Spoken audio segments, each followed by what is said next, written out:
How's the birthday? Out of the 8 billion podcasts that claim to talk about sports, 99% of them talk football and basketball. And that's about it. That's because they don't know about anything else. And they bore you to tears. Welcome to the Sportsocracy, the Ocho, where sports meets comedy, sports analysis, laughs, and the occasional debate that'll likely blow the roof off. We're rowdy and loud and bringing the party straight to your ears. The party has arrived. And by the way, you don't have to be a sports fan to like this show, because we're pretty damned awesome, even when we're not talking sports. From baseball to hockey to wrestling to the UFC and beyond, we love it, and we're talking about it. And now your hosts, Armchair, hailing from Canada. He's a sports encyclopedia. And Dubs, the quintessential masshole who's always down for some lively banter and a little bit of the green stuff. And we're not talking about the outfield grass. Let's rock this. This is the Sportsocracy, the Ocho.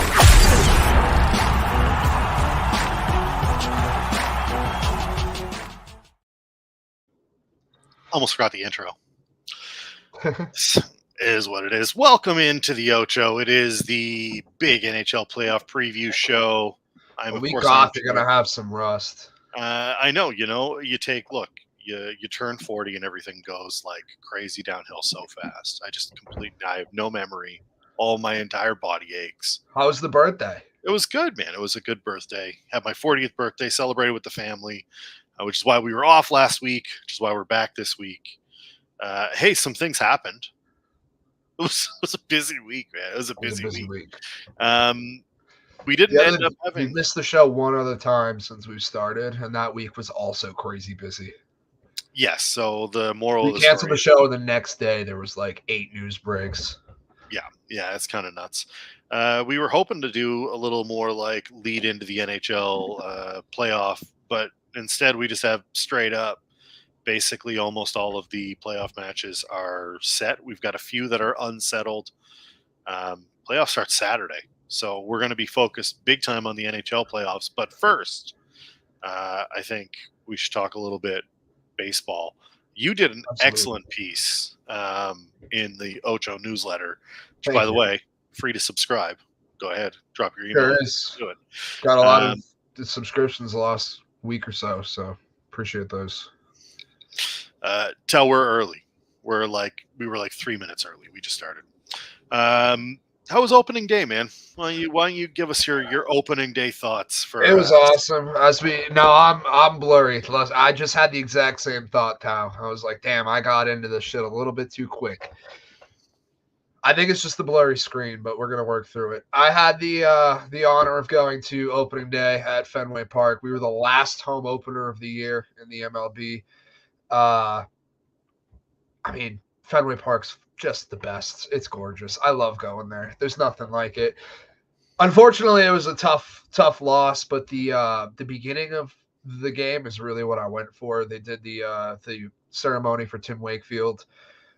They did like a 7 or 8 minute like tribute video that everyone got to watch, and then they had his son and daughter come out and do the first pitch, lifted up the 04 trophy. It was a great time. I loved it. Unfortunately, the score did not go our way, as Tal will be quick to remind you. That Orioles team is nasty. I'm sure we'll talk about them a lot throughout this season.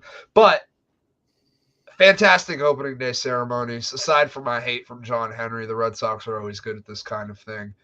They honored Wakefield, Lucchino, the whole 04 team, kind of all in one go, like 30 minutes. I wish it lasted a little longer. I wish more people got their shine. But if you read the piece I wrote too, like it was about Wakefield and they stayed true to it. So fantastic experience as always. Got to hit the bar after. I watched this kid get like brutally rejected at the bar. I can tell that quick. Kid's fucking sitting there. We're on the corners of the bar, right? In between us is this girl. I walked up there. She and him were already there. I thought they were together. didn't think twice about it. I'm sitting there ordering my drink, waiting for the bartender. He gets homie at the corner, 2 drinks. I'm like, oh, here we go. Like, they're together, no problem. He goes to hand it to her. Chick goes, oh, no, I don't want that. I was like, oh, shit. And before I could even, like, react to the situation, him too, she turned to me and goes, you want that? I'm trying to save him, like, the little bit of dignity he's got left here. And I was like, no, I don't want that. I'm getting my own drink. Do not involve me in your shit over here. Buddy, like, she walks away. He gives one of these. Just looks up at the ceiling, gets up and goes and dances alone. Tough look. Bad stuff. That's rough. That's rough. I just wanted to give a little shout out to that guy. I hope he's having a better Wednesday than he did. He's in that chat for that guy. Yeah, it was a tough look. I was like, don't involve me in this. If you're gonna reject this guy, reject him. Don't bring other people into this. Just do your thing, man. Just do your thing. Hilarious. Great opening day. Great piece. Both came in the first inning. It was a great piece. And I that. encourage you to read. I encourage any Sox fan to read it, but any baseball fan should definitely read it. It's impressive. It's a really well done bit. And yeah, I'm sorry the score hasn't gone your way. We will absolutely be talking a little bit of. I have a mini power rankings, but first, pitchers. Oh, yeah. I got a list of pitchers that are out. I mean, this is not really new news. Everyone's been getting Tommy John surgeries, etc. Just a real tough go for pitchers as of late. But I have a list of top names here in the MLB that are out currently for the season. Jacob deGrom, for one. Sandy Alcantara, Tommy John surgery, out for the year. Spencer Strider, UCL surgery, out for the year. Garrett Cole, nerve inflammation in right elbow. He's not done for the year, but hasn't made a start yet thus far. Shohei obviously won't pitch this season. Nope. Justin Verlander, right shoulder inflammation. Shane Bieber, Tommy John, done for the year. Walker Buehler, Tommy John, done for the year. Framber Valdez, now out with an elbow problem. Shane McClanahan, again, done for the season. Lucas Giolito, more hits home a little bit harder, but so many guys out with elbow injuries. They're all UCL related or Tommy John surgery. That's because pitchers weren't taught how to pitch anymore. Correct. They're just told, please hit. Shouts, Tao, both of them. Felix Bautista and Trevor Story. Not a pitcher, but still the same injury. They're just taught throw it as hard as you can, and if you hit mid 90s, you'll get a roster spot. And one of my favorite pitchers all time is Mark Burley. I mean, obviously, not a long time Jay, but he spent some time with the Jays, and the guy pitched. I think his fastball. Did he get a no-hitter with the Jays? He got close. Complete game, no-hitter, one hit maybe. Yeah, there's a couple. There was a one hitter for sure. Mark Burley, one of the most underrated pitchers. Guy ever. Could deal. His guy was a beast. But he was the top of the rotation arm for almost 20 years and like almost never got love. But his fastball didn't hit like 94. That's why his fastball was like on a good day was like 91. And he pitched almost 20 years. But his changeup was like 86, and like that difference was like. You felt like you were going to just lay into it, and all of a sudden the bottom falls out of it, and it's through the zone, and you look like a fool. Take it back to Wake, watching that guy pitch. Obviously, the knuckleball, he's got a certain niche in the league, but like watching his fastball go in will never amaze me how people didn't just take him yard constantly. It would come in at like the mid-80s, especially by the end of his career. He had like 85 on that, 86 on the fastball, and you're like, ah. As a Jays fan, I also had the privilege of watching R.A. Dickey do the same thing. So, right. You won a Cy Young doing it. He did win a Cy Young doing it. He was fun to watch because the ball would come in. You're like, there's no way. And it's like, strike. And you're like, we should do just off the rip, top of the tops, fluky Cy Young seasons. Dickey's on there. Ricky Porch Lights for the Red Sox. Yeah. There's a few for the last 10, 15 years. I'll take a gander, but yeah. We could definitely get a 4-stack out of it.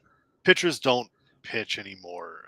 Guys like Randy Johnson were supposed to be outliers. They weren't supposed to be. Everyone isn't supposed to be able to throw 99. That's not normal. Also, throwing 99 in like the early or the late 90s was a lot. That was a lot. Throw 99 today, hitter's going to get around on that. If it's like down the cock, it's out. Like that's a Vlad will turn on that and put it in someone's car. You know what I mean? Video I watch like on a loop sometimes is Vladdy doing the home run derby with the metal bat. Yeah. Just launching fucking dinger like 500, 600-foot home runs. You telling me that guy wouldn't turn on that fastball? 100%, that shit's gone. It's gone. You got to be able to locate, and I would rather see guys take a little bit of velocity off and stay healthy.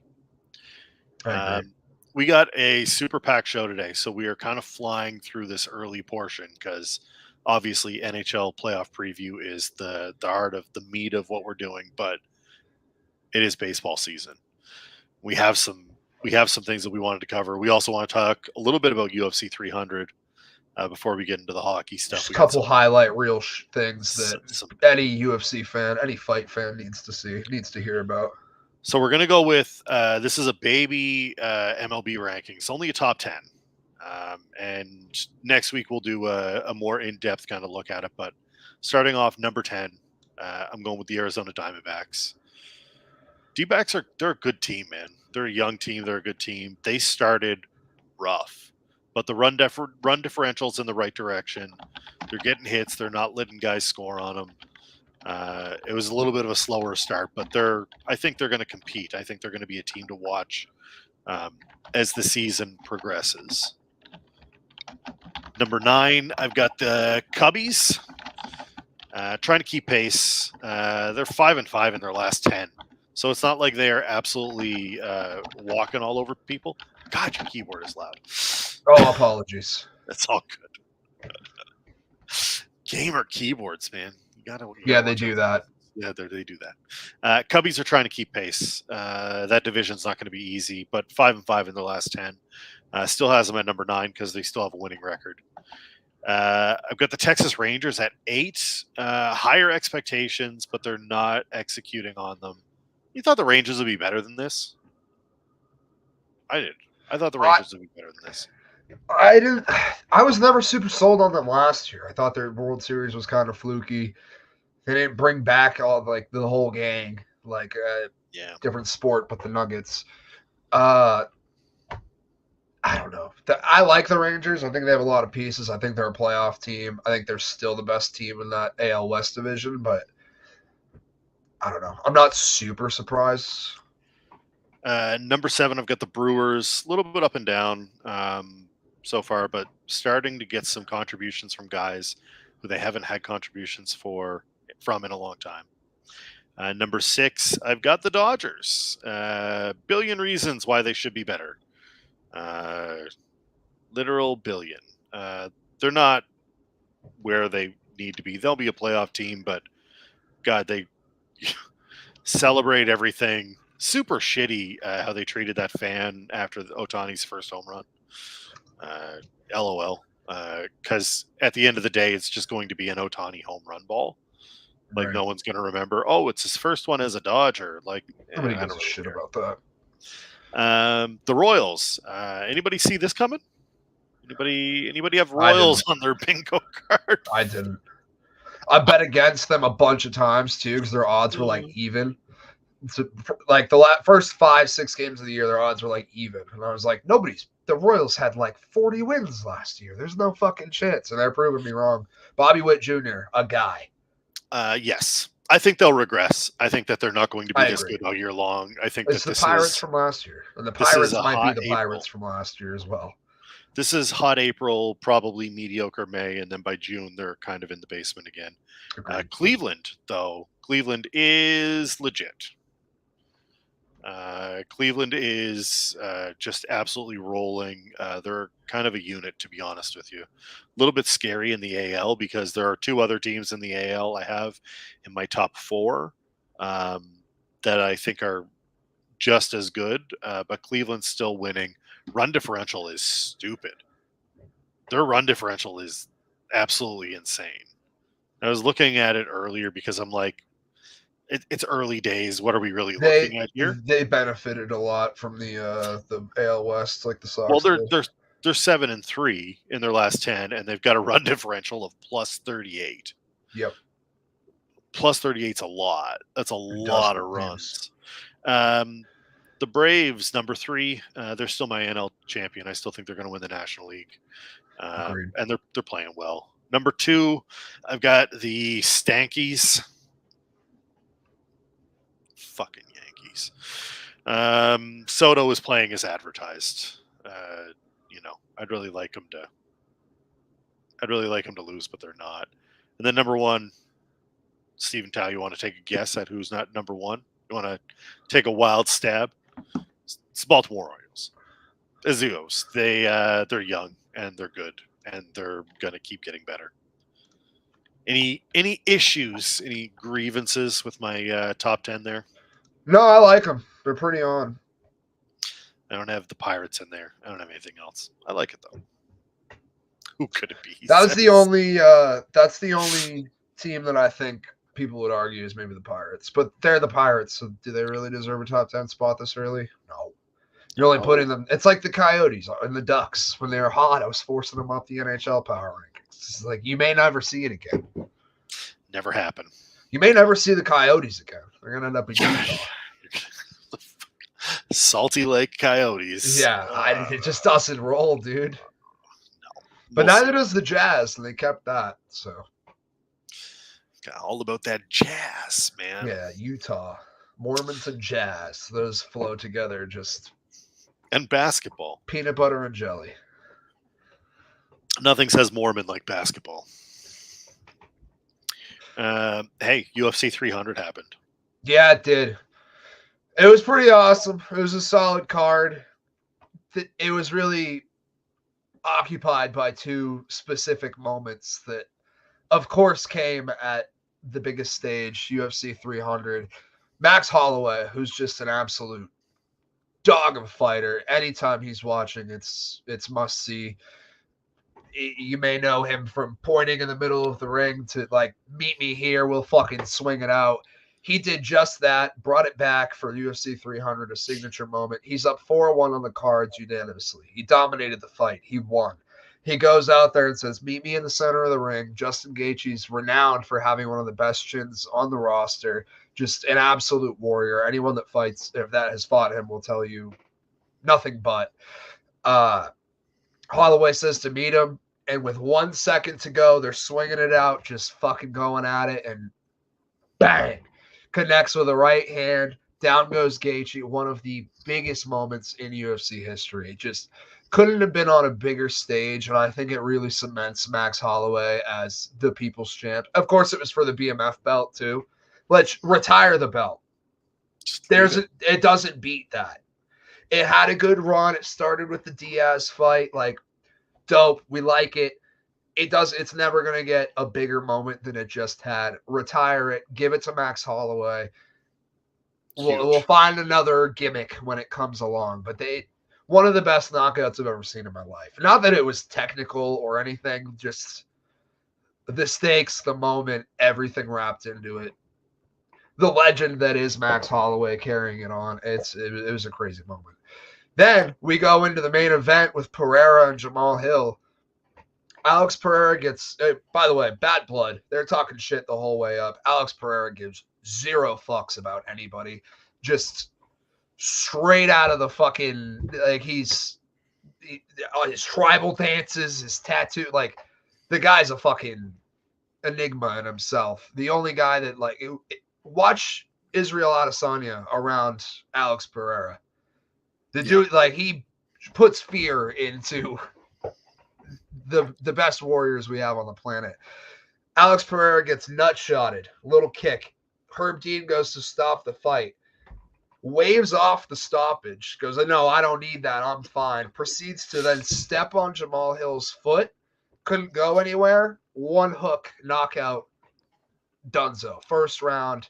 Cleaned his clock. I've never seen anything like it. Those 2 moments, like, any of those would have dominated a calendar year highlight reel wise, and they both happened on one night. UFC 300, crazy highlights, and like, and you go through the comments of those the posts that are talking about it, hilarious. There's like some of the scummiest people on the planet, but UFC commenters, they got some gems in there. There's some funny fucking people in there. You gotta be to comment on UFC stuff. Yeah, because everyone knows they beat the shit out of you.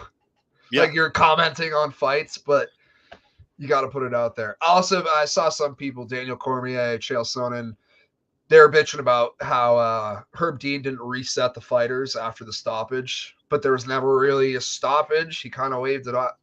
Gray area. Regardless, crazy highlight.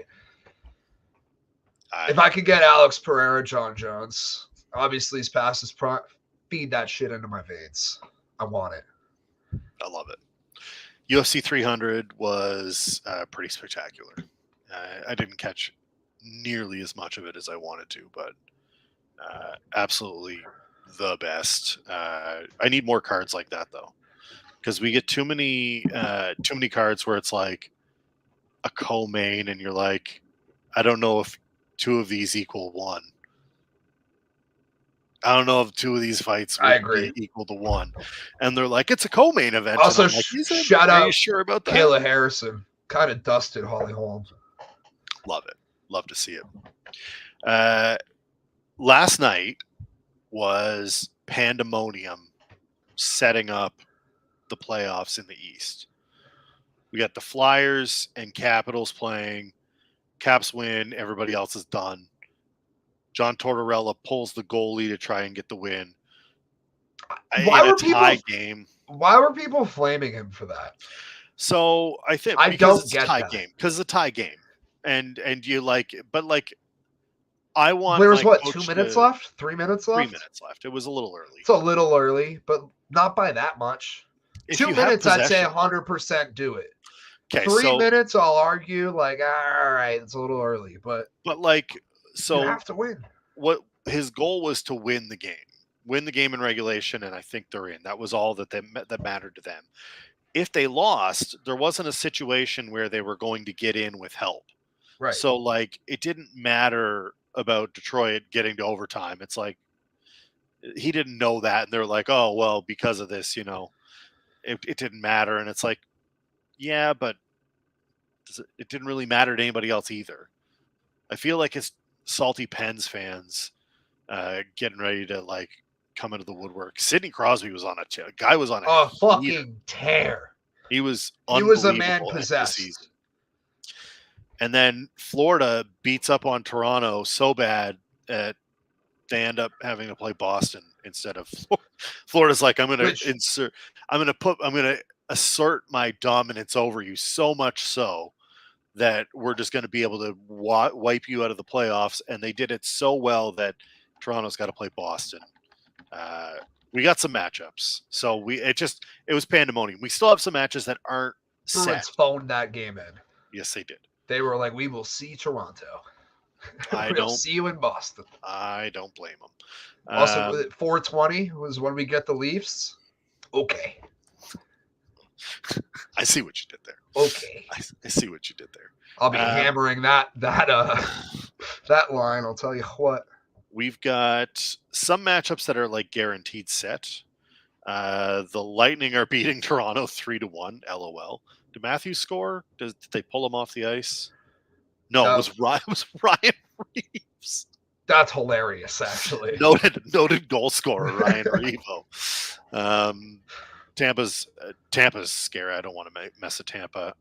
Pittsburgh's beating the Islanders, but that doesn't matter. St. Louis plays Dallas, and Edmonton plays Arizona tonight, and that is it.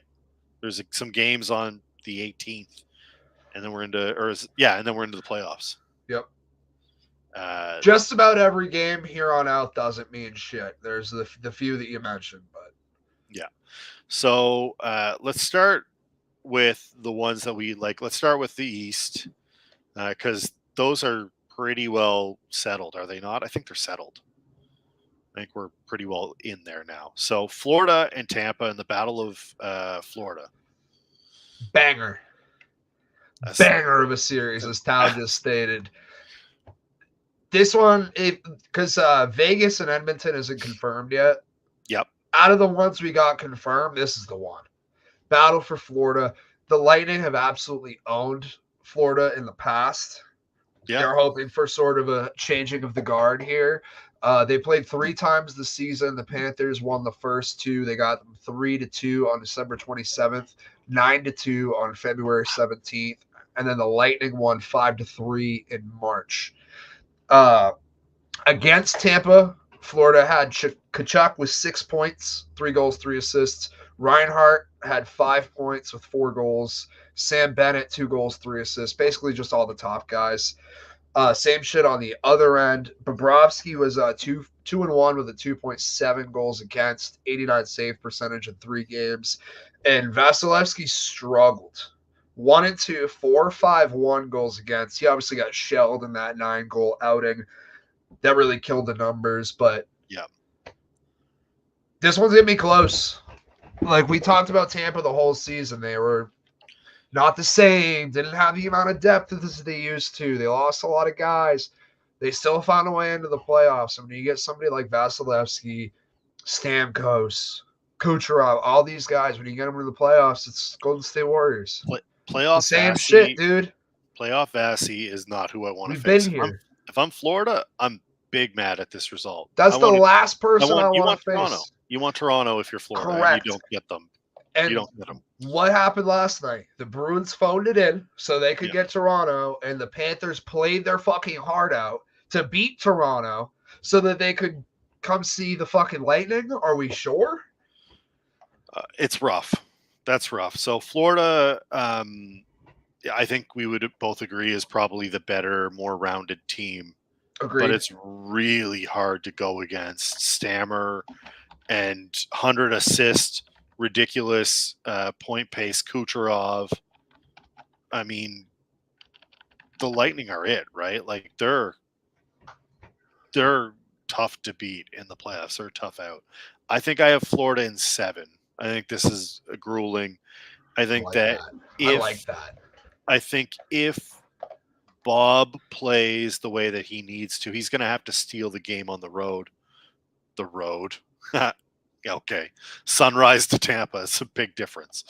And you're going to need to find a way to shut down Kucherov or Stammer, one of the two. Do you want to hear Vasilevsky's numbers in the playoffs? It's so dumb. Go ahead. 65-42, 105 starts, 110 games. Yeah. 237 goals against. Yep. And a 921 save percentage. 7 shutouts. Yeah, it's kind of ridiculous. And all he's heard all season is how they don't have it anymore, how he's been bad, he's costing them games, got to move on. No. Not happening. Vasi's that guy.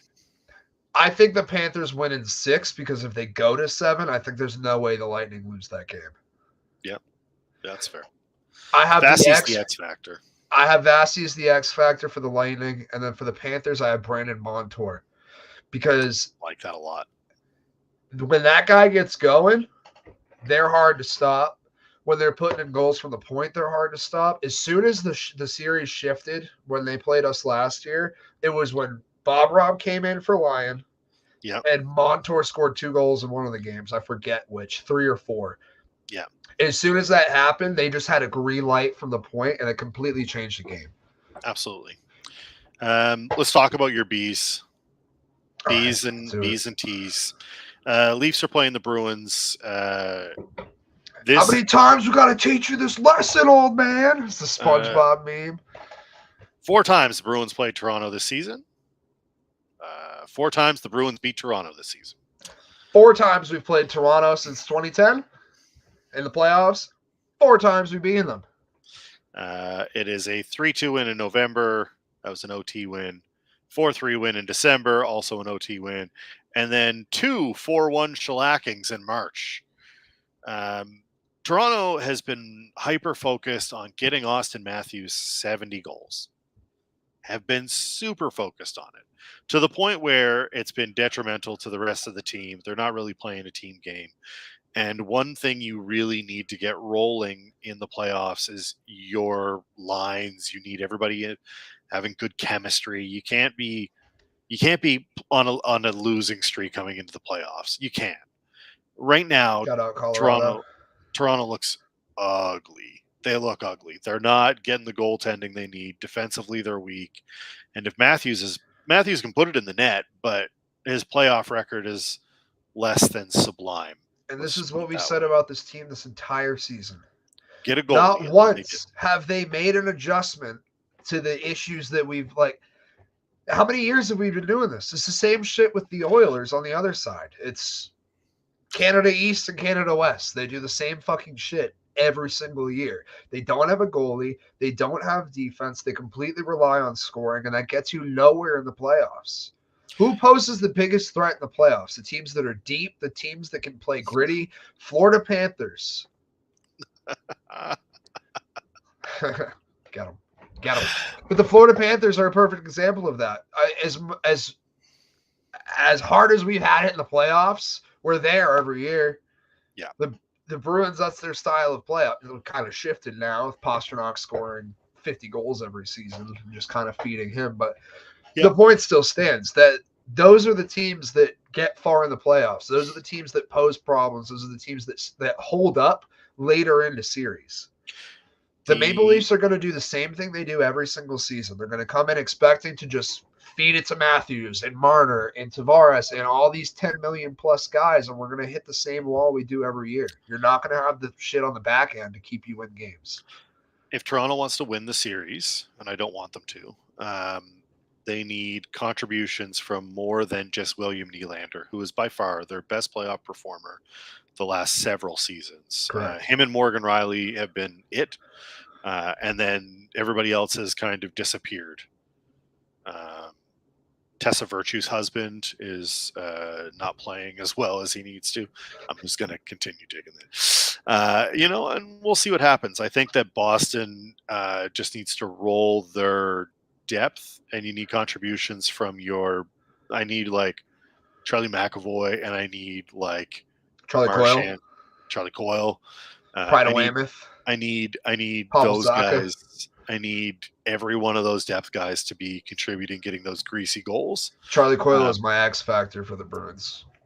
Bees in 6. I agree with Bees in 6. I had that down as well. Who are you starting? Allmark. Bruins goalie. Allmark? Yeah. I'm not. I'm starting Sway. You starting Swayman? I'm starting Sway just because he was 3-0 against Toronto this year, 1.3 goals against, 9.59 save percentage. You got home ice? We do. Yeah. You got to start Sway, and then if he gets shelled one of the games, you got Allmark off the bench. Yeah. I think you roll Sway, and that gives you a straight starter in your head for the rest of the series. If things change, you go to fresh Allmark, give Sway the time to recuperate, because it's like I struggle to not put the goalie for all of the X factors because that's how important that shit is in the playoffs. Ask Montreal when they went on their run how important it is, because without Carey Price, those games don't happen. Right. Let's talk about MVT's Caps playing the Team of Destiny Rangers. Sorry, man. It's the Lindgren battle. Yeah. Ryan and Charlie going at it. As much as I hate to say it, I think this is Rangers in 5. I don't think it's a sweep. Yeah, I'll give the Caps a game. I think they kept them in check defensively when they played them this year. Like the Caps have kept the games close. They've held the Rangers to a small amount of goals in their appearances this year. The Rangers are loaded. If you just look at the rosters, just compare lines. It's going to be tough. Let's not say, look, if anybody can do it, I think the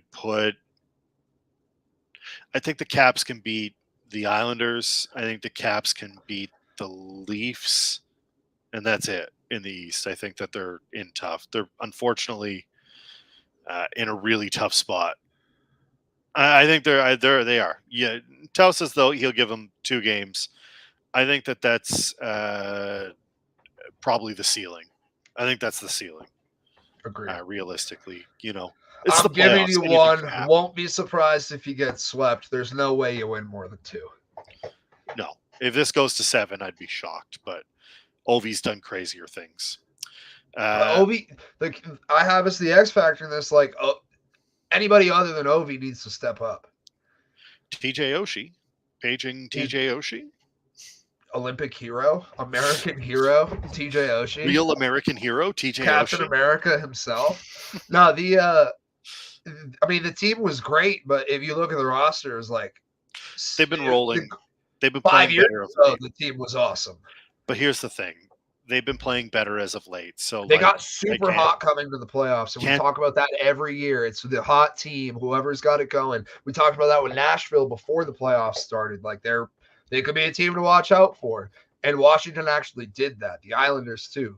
But there is something to be said for getting out a hot streak at the right time. But New York's so good. And they're healthy now. For the most part. New York should win this. They should win this. But these are also the series the Rangers lose. Shout out Birdie. I need to talk Rangers with him at some point. But last Eastern Conference series is the Hurricanes and Islanders. I get the Canes rematch from last year's first round. I get the Canes in 6. I want to say Canes in 7. Canes are a better team. The Islanders just hang around. If you give them an inch, they'll take a mile, man. Like they've been hanging around for like 5 years. They're not gonna win. They're not gonna go deep. So this is the thing. I don't think that they are a cup contender. I think that they're a pain in the ass. Do they have a comp for other sports? Like they're never competitive in the way, like they're competitive. They win games. They make the playoffs. But do you know they're never going to make noise in the playoffs? They're the Marlins. Second round exit every year. Oh, they're the Royals. The Colts? Colts is closer. You were closer with Marlins and Colts than Royals. Royals I was going to give you the Marlins, and then you said Royals, and it threw my brain for a loop. Royals for a few years there were the perennial yes, when they made that World Series against we're going to win the division and then do nothing. The Twins. They're the Twins. There we go. I'll take that. They're around. They can mess around. They're around. They can win around. They don't mean they're going to be really annoying when you play them. Yeah. But you're never going to, like, you lose, you'll be like, what the fuck was that? How'd we lose to the Twins? Yeah. I think that the Canes win this series. I think that they're going to be a pain in the ass to beat. Close. It shouldn't be. Carolina should sweep, but it's not going to happen. Matt Barzal. I will say this. I think the NHL, more than any other sport, is good at building rivalries between teams. Absolutely. People bitch about the playoff format, and I don't know if we'll get into it at all, but the Red Wings kind of got hoed. Yeah, they did. With playoff points and the ending of the game, like we talked about with the Capitals. It's tough in that regard. I understand it. If it was my team, I'd be pissed. But the fact that the Islanders and the Hurricanes are now going to meet back-to-back years in the first round, they played all this time during the year. If the Islanders were to get bounced by the Canes again, the next season, that's all you're going to be thinking about as a locker room is beating Carolina. And those games are going to be must-see, whether you're a fan of that team or not. Like, I think the NHL does a better job of that just because of the way the playoff matchups end up every year. You end up seeing a team like Toronto. I could go back to 5 different playoff series in the last decade where us and Toronto went to absolute fucking war. We come out on the other side of all of them because it's Toronto, but it was still a war of a playoff series and must-see TV. So I just wanted to give them a shout-out for that. But I think Carolina walks through the series for the most part. They're way more talented. The Islanders have given them a problem this season. I believe they were 2-1-1 this year against the Canes. They're on a fucking tear right now. 7 wins. Their only loss was in OT in their last 8. I mean, the Islanders are hot, but this is the whole argument we have over playoff teams. Is it the hot goalie, the hot team? Is it the talent? Carolina's X factor is health. Correct. Keep all your guys. That's what I have as well. Keep all your guys healthy, and we'll talk. All right, let's move out west. These aren't all solidified. This is where it gets a little hazy. We'll talk as if they are. Stars and Kings. You know, I'm invested in the Dallas Stars. You are. They're 3-0 against the Kings this season. Combined score of 13-3 in those 3 games. I don't think there's a whole lot to talk about here. In those 3 games, Ottinger wasn't at his best. We all know the type of goalie he can be, especially the goalie he elevates to be in the playoffs. Stars are deep. They've got 2 solid lines, offense and defense, that you're going to have to game plan for. And if you get anything from the people underneath it, it's going to be tough sailing. And the Kings just don't score, man. How many goals do you think the Kings scored? Did you see how many goals they scored in the season series, all 3 games? 3. 3. It's 3 goals. 13-3 was the score between Dallas and the Kings. It was fucking absurd. They can't. And we talk about Dubois and all these guys. Do you want to know the top point guys on the Kings this year? It's Drew Doughty, isn't it? No, he's 6th. Is it? One was a free agent signing, and number 2 has been like a third-line guy there for years. Who's the free agent signing? Kevin Fiala. Number 1 on the team, 73 points, 29 goals. And then number 2 was on Adrian Kempe, which, oh my God. Yeah. I was looking at Anze Kopitar at 3. Adrian Kempe, 73 points. Kopitar had 70. Those were his 2 line mates. And then we got Trevor Moore, had 30 goals. After that, your next highest goal total, 19, Quentin Byfield. And then it's Philip Denault, and then Pierre-Luc Dubois. Do you know how many points Pierre-Luc Dubois had this year? How many? 40. Do you want to know how many points? $50,000 a point. Uri Slavkovsky had 20 goals. and Yeah. The Habs were eliminated like 2 weeks ago. And ended the season for Detroit too. Yeah, they did. I've got Dallas in this one. I think it's pretty easy. Did you love that last sequence? Hudson and Slavkovsky, just little 1-2 combo. Look into your future. It is not time to talk about the future because we are in playoff time and real teams are still playing. Unfortunately, my team is not. But it is super nice to see Caulfield at 28 goals on the season. So very easily within 30. I think that he's a 30-goal guy easy when the team is good around him. I know I'm a Boston guy and everybody thinks championships, but nobody appreciates a rebuild more than this guy. Watching the kids come together and produce, there's nothing better. Hudson played really well, like side to side, like real shifty. Yep. Do you see Newhook break that guy's ankles? Yeah, that was nasty. Oh, it was good. And then watching Mayu come in, still conflicted on that pick. I wish they didn't, but he's done his time and made. I don't know much about him. He shared intimate photos of a woman without her consent when he was a minor hockey league player. Told the NHL, "I don't want to be drafted," and Montreal said, fuck that. We're taking you at 32. So they did. And then he's been had to go high through for somebody that said they didn't want to play. Yeah, they had to go through a whole bunch of rehab things that he had to do, and a whole bunch of all this other stuff. So he's done all that, and he's got approval from everyone to play. So he's up there and playing. He's a big fella, so it'll be interesting to see. Slavkovsky was kind of the ultimate nice thing to see. Loved seeing it. Guy was getting dragged for trying to be an NHL player. And they're like, I can't believe you picked that guy. And it's like, maybe give him time to adjust to the game. I know you have a billion notes on Avs and Jets.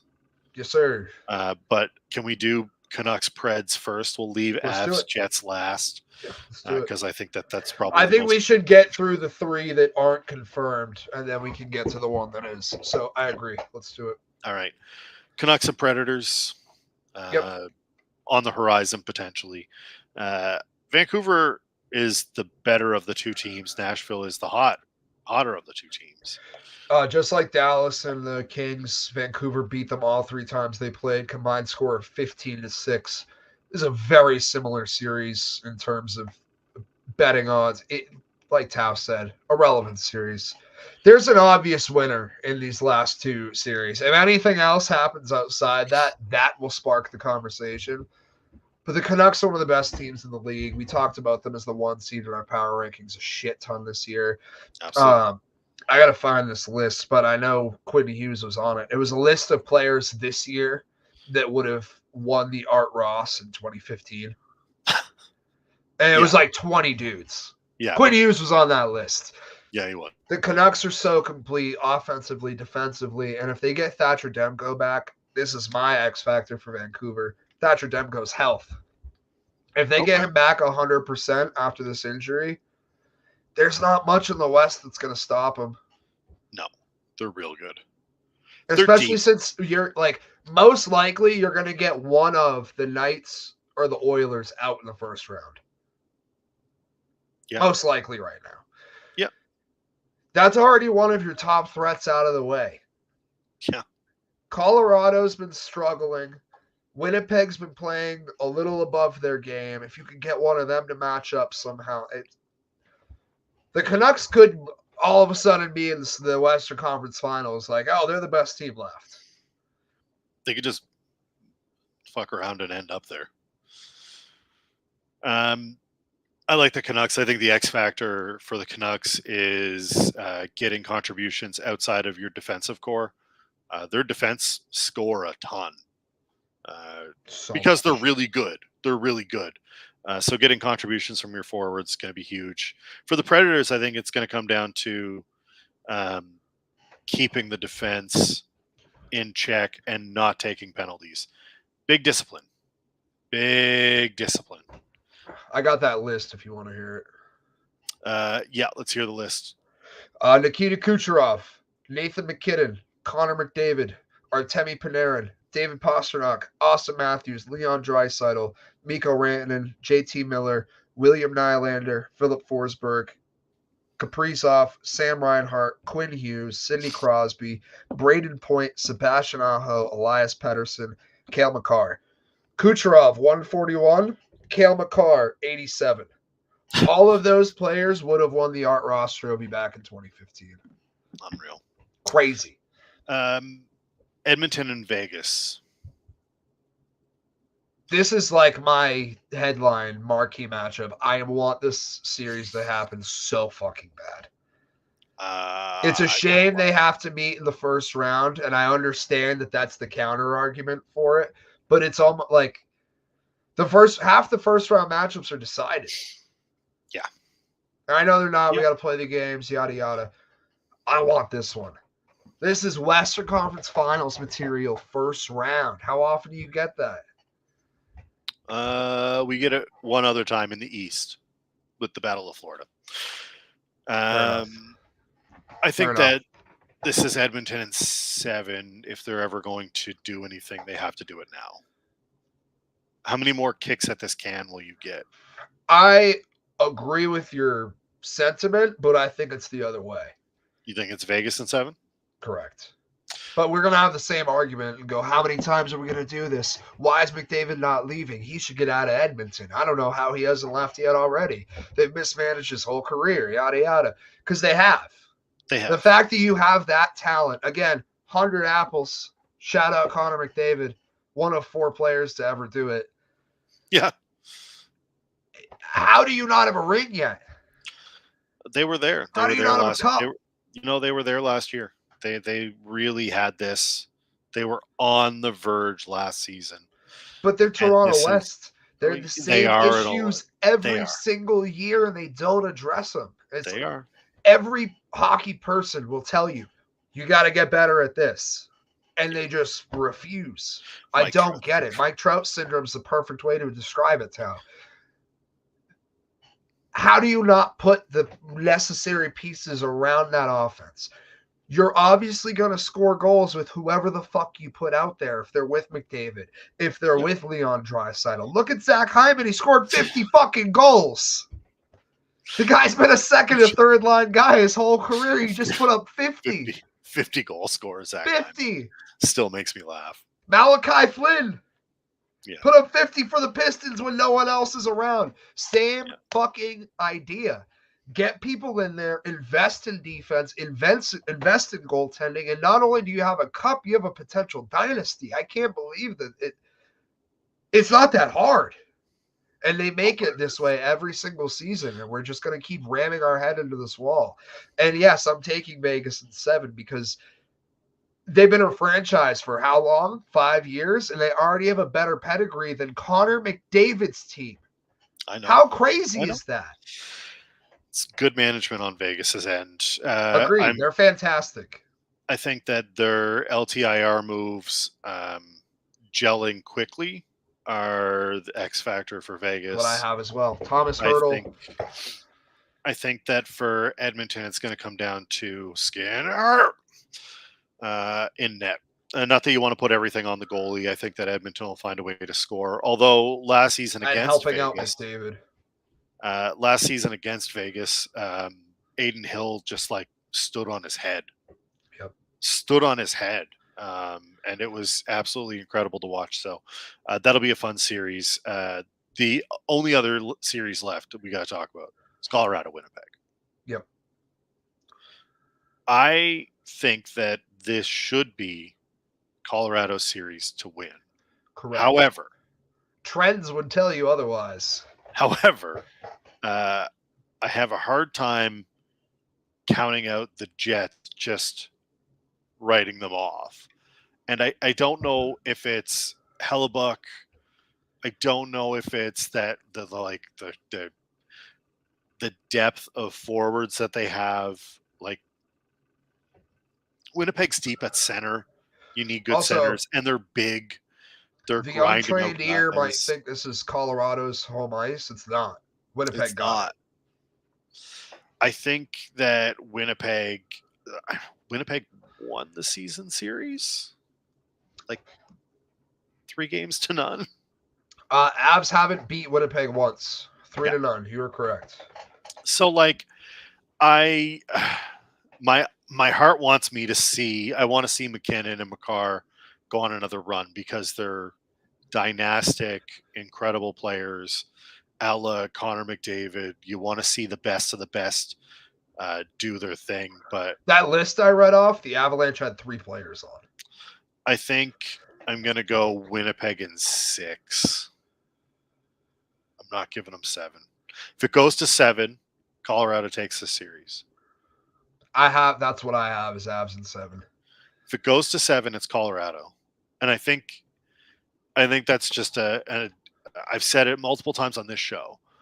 There is no sport where experience matters more than in the NHL playoffs. I think that it matters more for the Avs. I think the Jets, the Jets have had this like build of like they've been really good this season and they're finally like over the hump, and then they went on that like awful ugly losing streak where no one's scoring and nothing is going right, and you know their coach is kind of just a goofy doorknob, and you're like, what's happening? And then all of a sudden he comes back and they're winning again. They're playing better right now. I think if Winnipeg can win it in 6, I would be surprised, but that's where my head is. Just to give you the stats for that, the Jets, that lull we were talking about from late January to the end of March, they went 14-14-2. They had a 6-game losing streak, like right at the end, the end of that. Now they're on a 7-game winning streak currently. Their last loss before that was in OT. Yeah. And if they get this last win, which doesn't matter playoff seeding wise, but if they get this last win, it would put them on their longest winning streak of the season. going into the playoffs. Yeah. With home ice from a team you stole it from. Yeah. That you're 3-0 against. Momentum is all going Winnipeg's way, and that's what makes me want to take Colorado. They're the better team. They're on a slide.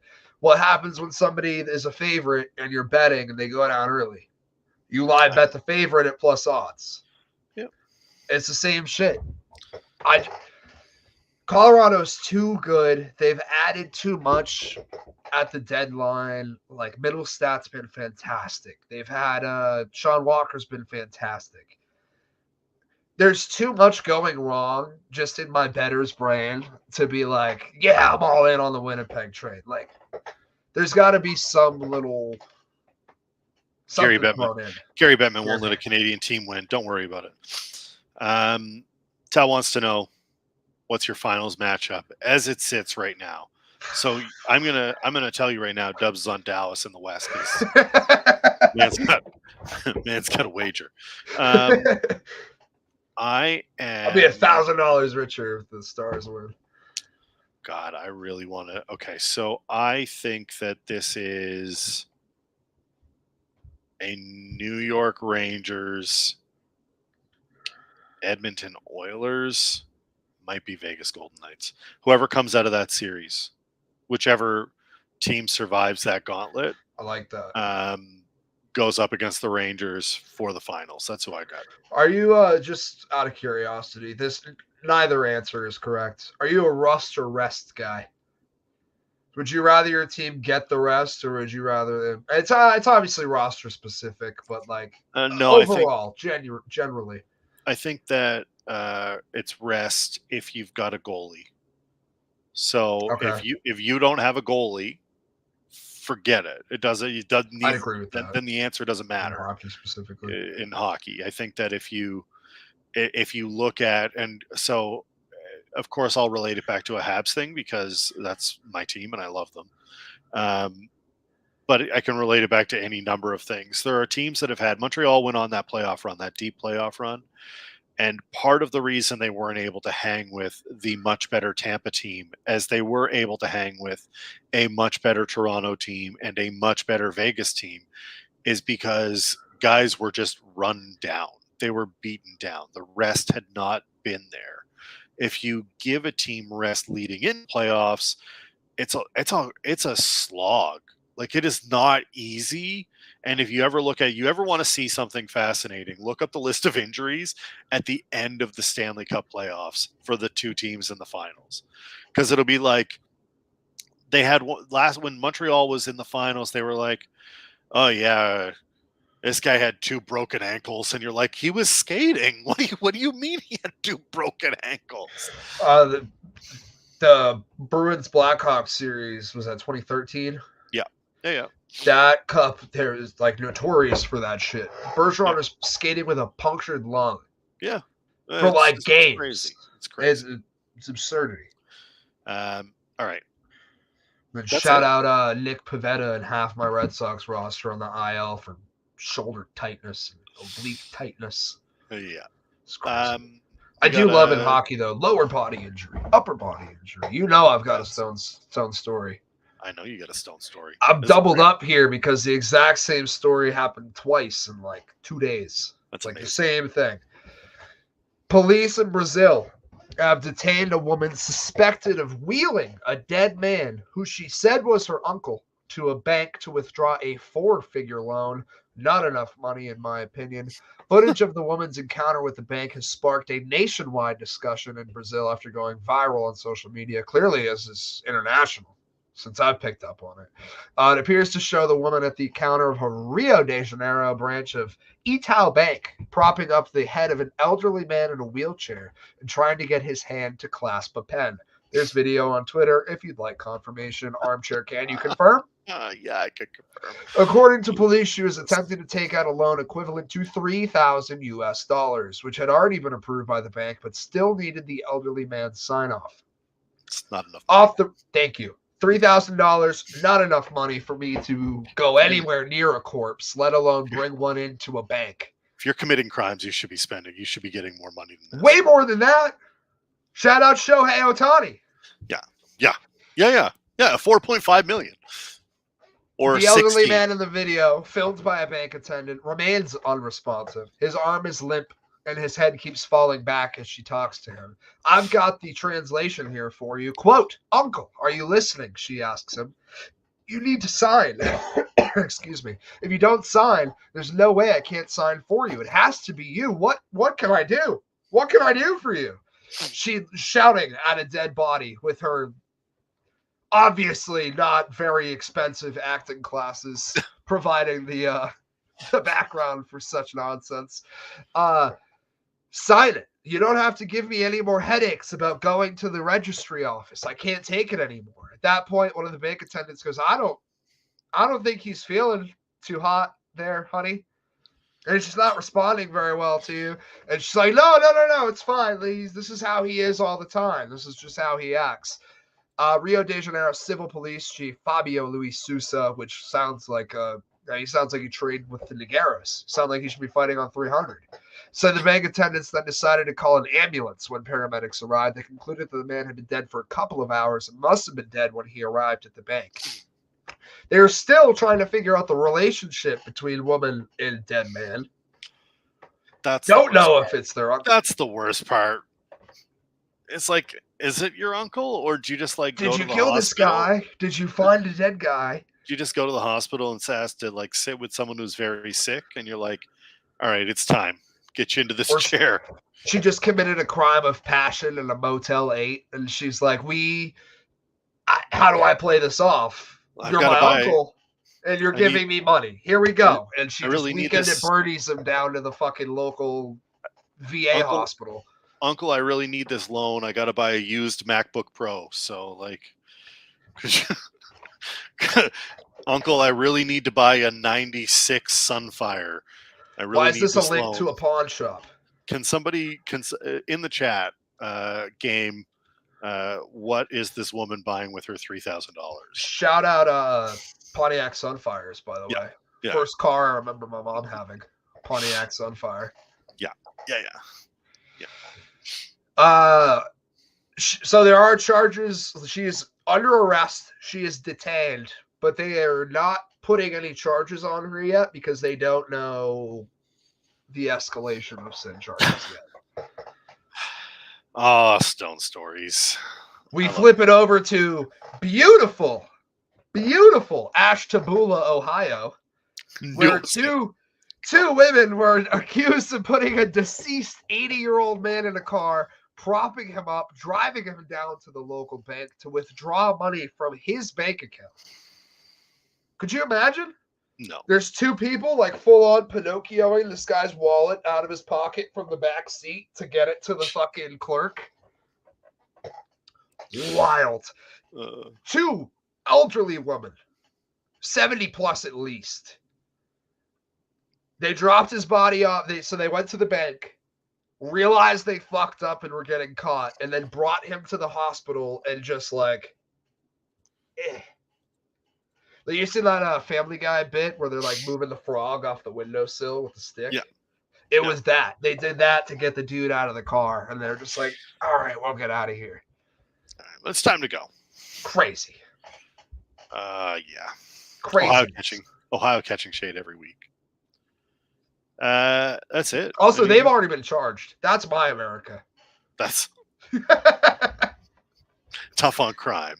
Lady down in Brazil, they're like, we don't know what to get you with. Guess what? She's fucked up. Those two, prison, done. They're gone. Brazil was like, never mind. 80 plus, they'll be there for a while. I don't know. Yeah. Ohio catching shade is tradition, so, it is what it is. Dubs will be back this week streaming at some point. Definitely give the man a follow on Twitch. Got a lot of fun stuff coming up. We've got a newsletter on Friday. We have premium newsletter available if you didn't know. Go check it out. Premium newsletter gets some betting picks from Mr. Dubs. Also gets full DFS info from not just the stacks, but I will give you the full lineup that I'm running and why I'm running it. That's on the premium. So head over to Beehive. Man's winning money. Upgrade. Both of these men are winning money. I give you the goods. I will give you the goods. Not a guarantee, of course. gamble responsibly. Wager what you pay us, and Don't see if we go positive. How about that? don't be Ipe Misahura. Actually win. God, that guy. We didn't get into that enough. I know. We'll get into that next week. That whole story's fucking crazy. No way you didn't know. This time next week, we will be into the playoff race. Talking playoff hockey. There will be some playoff hockey to discuss. Basketball. Oh, it's going to be. It's a great time for sports. For Dubs, I am Armchair. Make sure you subscribe to the newsletter, share it out, like us on all the socials. We will see you next week. Peace.